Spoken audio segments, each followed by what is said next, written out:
The native has always known that he need expect nothing from the other side. The settler's work is to make even dreams of liberty impossible for the native. The native's work is to imagine all possible methods for destroying the settler. January 2024. The world watches as South Africa presents its genocide case against Israel at the ICJ.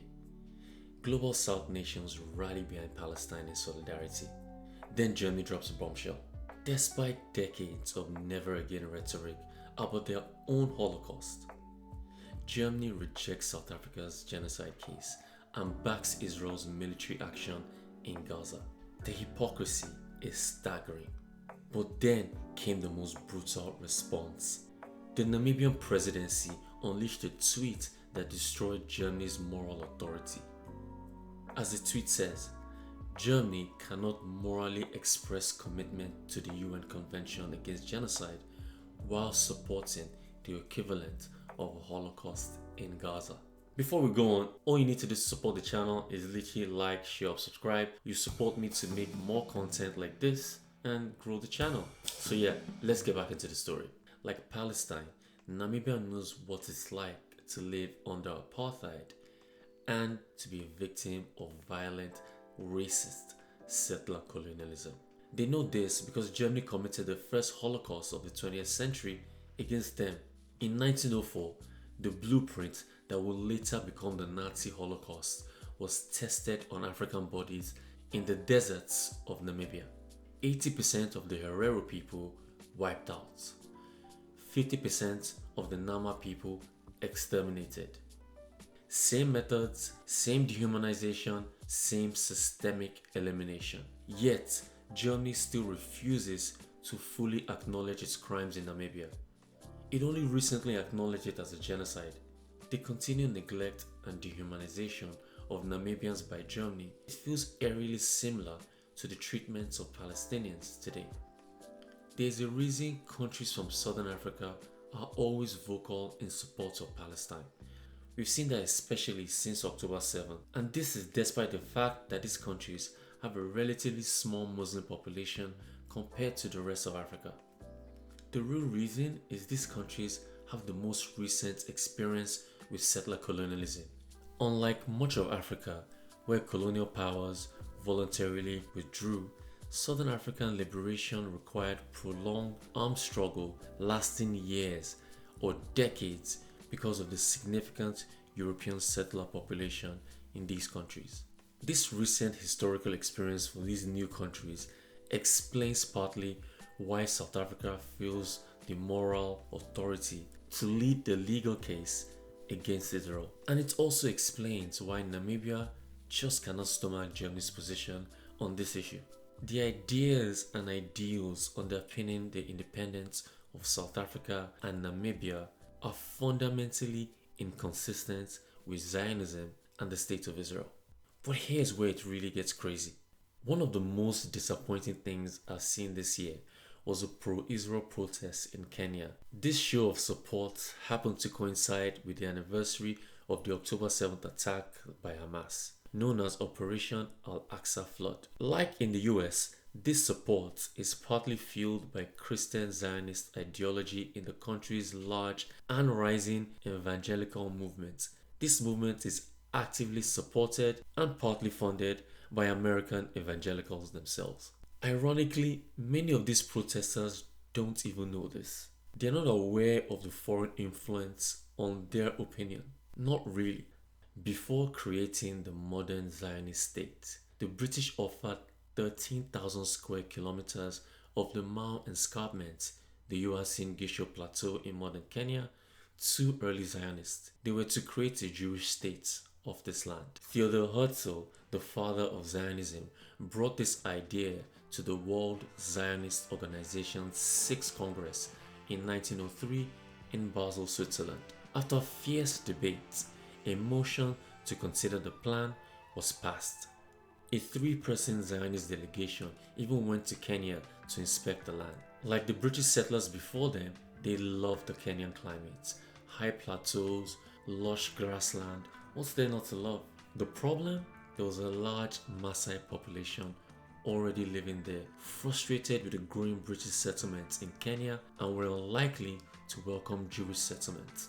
The Zionists also found living among lions and wild animals too dangerous. If those three men had returned to Europe with a different assessment and a different decision was made, the Maasai people could be currently sharing the same fate as the Palestinians. Without that dumb luck of history, those Kenyan supporters of Israel will be living in a completely different reality today, and I doubt they'll have the same sentiments towards Israel.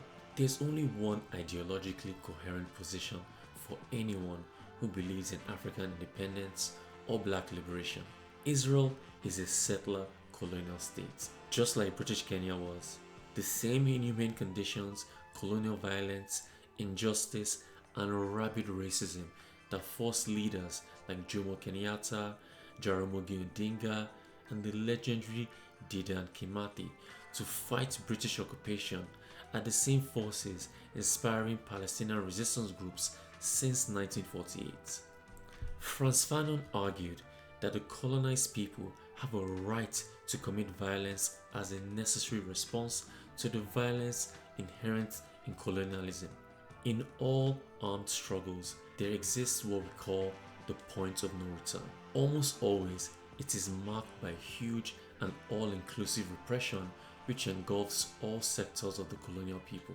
Kenya's history is testament to this fact. This is why it's so baffling that any Kenyan with a basic understanding of our own history would support Israel in any way. Today's Kenyan government is one of the few in Africa supporting the Zionist entity despite widespread domestic condemnation. Some argue that this support violates the Kenyan constitution itself. Kenyan President William Ruto, a US lapdog currently assisting American crimes and exploitation in Haiti, leads this betrayal in Africa. Another Western puppet is Paul Kagame of Rwanda. He's a very close ally of Israel. Unsurprisingly, Kagame's government is currently complicit in perpetuating a genocide in Congo, a genocide in which governments and companies of the US, Israel, and Europe are also complicit in. But wait, it gets worse. Even worse. Israel's response to the events of October 7 rank among the most psychotic events in the past 50 years. Indiscriminate death, starvation, rapes, a genocide, and a plethora of war crimes and human rights abuses. Gaza currently is uninhabitable. By some estimates, it will take 50 years just to clear the rubble. And from the way it looks, Israel is more likely to succeed in their goal of ethnically cleansing the place than Palestinians are to finding any sort of freedom. Here's why this matters to you. Supporting Zionism as an African, a black person, or anyone in the global south is dangerous. This is because Zionism threatens the independence of every single modern state, not just in the global south. Canada, Venezuela, Greenland, sound familiar? Because if Israel achieves its aim of ethnically cleansing Gaza to create this greater Israel, denying Palestinians their right to self-determination, what stops another country from trying the same thing in the future? Maybe all you need is close ties to a superpower and some European vassal states. That's all you need. What's stopping anyone from doing this in the future? Israel has already taken the Golan Heights in Syria and occupied southern Lebanon, and the media barely talks about it. We're acting like this stuff is normal. This is precedent for any would-be rogue states in the future. In this century, as a country, if you cannot properly defend yourself, you are in big trouble. Look at Qatar, with all its money and US backing, still vulnerable to strikes from Israel. But the connection between Israel and African oppression runs even deeper than you think. Settler colonialism is the direct enemy of African independence. South African apartheid, beginning in 1948, put Nazi-style restrictions on non-whites, especially Africans. The entire African continent strongly opposed the evil South African apartheid regime and supported the ANC with arms, money, logistics, refuge, and diplomatic cover. In Nigeria, public sector workers were obliged to give a portion of their salary to support the ANC's fight against apartheid. Israel maintained close military, economic, and diplomatic ties with apartheid South Africa when most countries in the world imposed sanctions. South African leaders and Israeli leaders admired each other. White South Africans admired what Israel was doing to Palestinians, mostly Muslims, although some Christians too. And Israel really admired what white South Africa was doing to the blacks, oppressing them, apartheid. That alliance, that backing of each other's repression, was because both nations thought and argued they were fighting barbarism in their own backyard, like population, Palestinians, and getting inspiration from each other. So Israeli leaders would go to South Africa, look at the Bantustans, where blacks are essentially herded, and say we could do something similar with Palestinians. And to some extent, what Israel has created in Palestine is remarkably similar to that. The current International Court of Justice case has a direct line from Israel backing apartheid South Africa to this day, and many South African leaders, in relation to this case, many of them said, we have not forgotten what Israel did to our people in the 70s and 80s and 90s, meaning supporting our oppressors. Because at the end of apartheid, Mandela said, we will not forget what Israel did to our people, namely backing, arming, training our oppressors. In the 1970s, many in Israel's Likud party felt an affinity with the apartheid South African worldview, an ideology of minority survivalism, presenting both countries as vulnerable outposts of European civilization defending against barbarians. After 1976, the Israeli security establishment truly believed they couldn't survive without the Afrikaner support. The Afrikaners had the same biblical notion that the land was their God-given right. Like Zionists who claimed Palestine in the 1940s, they believed South Africa was a land without people for a people without land. Afrikaner settlers spread the myth that no black people lived in South Africa when they first settled on the land in the 17th century. In reality, both had to conquer the land through violence and terror because there were already people living there. After the end of apartheid in South Africa in 1994, some Christian Afrikaners converted to Judaism and decided to move to Israel. For some white South Africans, Israel's status as a settler colony was attractive, especially for those viewing it as a way to maintain racial dominance. Wait, it even gets worse. But in the meantime, don't forget to share, like and subscribe. Many Africans view Israel as complicit with forces opposed to the liberation movements in Africa. There are quite a few examples of this, but for the sake of time, we'll talk about just two. Probably one of the most famous genocides of the past 150 years is the Rwandan genocide. According to reports, Israel sold military equipment to Rwanda. The UN effectively had an arms embargo in May 1994, but just a few months later, Israel was shipping weapons to Rwanda. Israel's Supreme Court upheld the denial for a Freedom of Information request to release documents about Israel's defense exports to Rwanda during the genocide. Another incident is Ethiopia during the time of the Derg regime. Israel provided military support to Ethiopia's Derg regime, which killed thousands of people. By some estimates, up to 1 million people died. For this crime, the former Ethiopian leader Mengistu Mariam has even been convicted of genocide. But there's a danger here.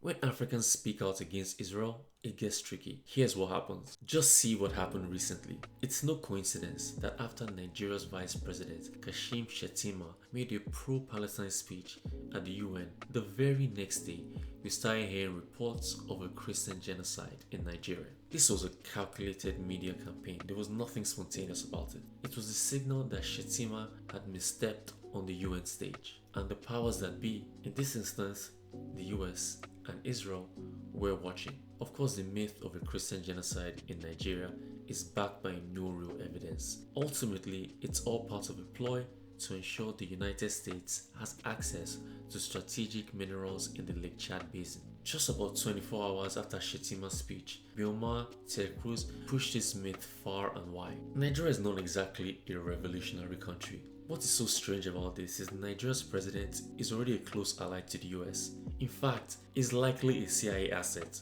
But despite these truths, look at the length the empire goes to protect Israel from dissent, even from regimes the US controls. South Africa faced the same playbook, a false news cycle about white genocide, timed perfectly for when South Africa's legal case against Israel was building momentum. Coincidence? I don't think so. At the initiative of Algeria and South Africa, the African Union withdrew Israel's observer member status, permanently banning it. Palestine has retained AU observer member status since 2013. It would be intolerable from our perspective that an occupying country be given a presence in the African Union, which implies that that country is acting in terms of all the values and principles elaborated in the Charter of the AU. It's always vital when we discuss this matter to say one of the aspects of the AU Charter is a rejection of imperialism, occupation of any kind, infringement of sovereignty and territorial integrity. While South Africa is a pillar of Israel's trade with the continent, there is growing pressure to boycott all relations with Israel. South Africa downgraded its diplomatic relations and currently has no ambassador in the country. But Africa's resistance to Zionism didn't start today. As states across the Third World gained independence in the 60s, Palestine's fate increasingly became a focus of anti-colonial solidarity. African countries began realizing Israel's true stance. They watched Israel support secessionist movements in Nigeria, Congo, Angola, and Mozambique. They also watched Israel working with colonial powers, fighting against African liberation movements. Angola is a great example of this. In June 1967, after Israel's Six-Day War, an offensive attack against Egypt, Syria, Jordan that captured the Sinai Peninsula, Golan Heights, Gaza Strip, West Bank, and East Jerusalem. Because of this event, African unity in support of Palestine and against Israel sort of crystallized around this time.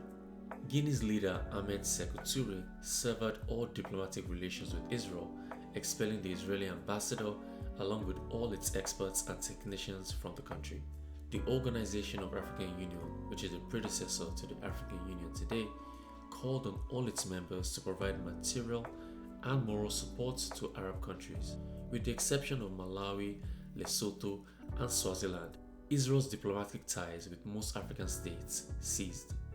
Kwame Nkrumah once said, African liberation is incomplete while others remain under colonial rule.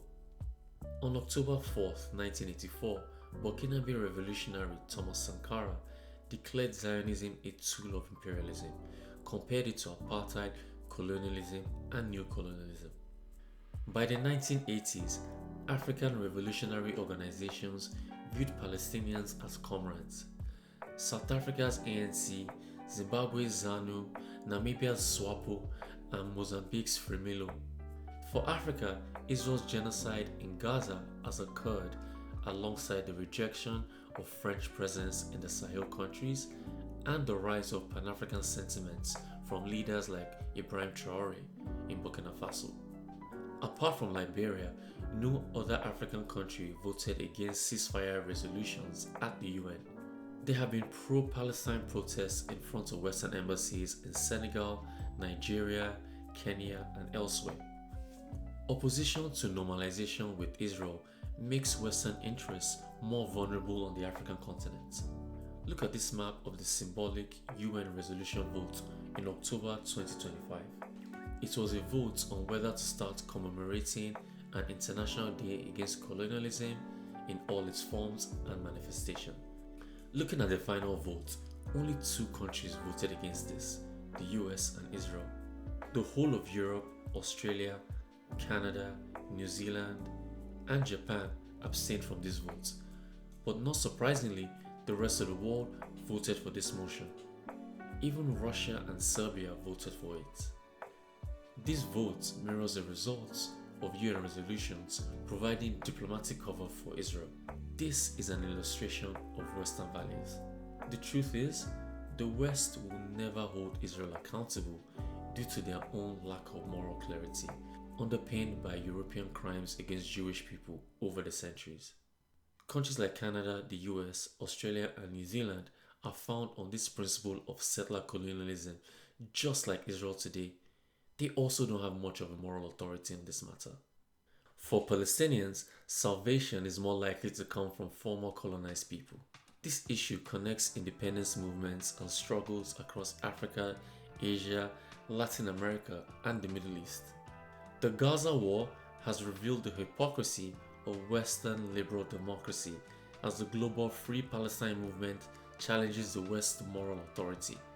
The truth is, Zionism is consistent with Western history of white supremacy, colonialism, and imperialism in the global south. This is why Western powers still justify supporting Israel despite domestic protests. Similarly, almost all Western governments didn't support sanctions against apartheid South Africa until the mid-1980s. But today, Africans are saying no again. No to complicity in genocide and no to Zionism. And this time, the whole world is watching. Each generation must, out of relative obscurity, discover its mission, fulfill it, or betray it. Which side of history are you on? Don't forget to like, share, and subscribe. Watch out for the next video. This is Sahel Pale Tales. Peace.